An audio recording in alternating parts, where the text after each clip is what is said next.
299 మంది మాత్రమే అనుకున్న కార్ ఇప్పుడు అందరికీ దొరుకుతుంది. ఇది మోసం కాదు.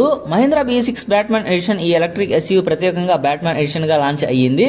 స్టైలింగ్ టెక్నాలజీ మరియు ఫ్యూచరిస్టిక్ డిజైన్ తో మార్కెట్ లో హైప్ క్రియేట్ చేసింది. మొదట ఈ కార్ ను కేవలం 999 యూనిట్లు మాత్రమే అని చెప్పి లిమిటెడ్ ఎడిషన్ గా అమ్మారు. కానీ 2026లో మరో 999 యూనిట్స్ రిలీజ్ చేశారు. దాంతో మొదటి బ్యాచ్ కస్టమర్లు మమ్మల్ని మోసం చేశారని చెప్పి ఫైర్ అయ్యారు. మెయిన్ గా మొదటి బ్యాచ్ 999 యూనిట్స్ అమ్మారు. రెండో బ్యాచ్ కూడా సేమ్ అలాగే 999 యూనిట్లు.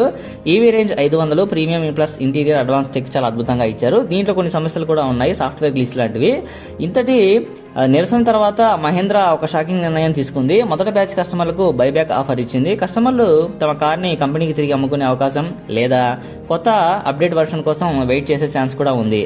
కార్ మంచి అయినా నమ్మకం పోతే బ్రాండ్ విలువ పడిపోతుంది. మరి కారు కొనుగోలు చేస్తారా లేదా స్కిప్ చేస్తారా? మీ ఒపీనియన్ ఏంటో ఖచ్చితంగా కామెంట్ రూపంలో తెలియచేయండి. ఎంతమంది మహీంద్రా కస్టమర్స్ ఈ వీడియో చూస్తే వాళ్ళందరూ ఒక కామెంట్ పెట్టి మన ఛానల్ సబ్స్క్రైబ్ చేయకపోతే ఖచ్చితంగా సబ్స్క్రైబ్ చేయండి.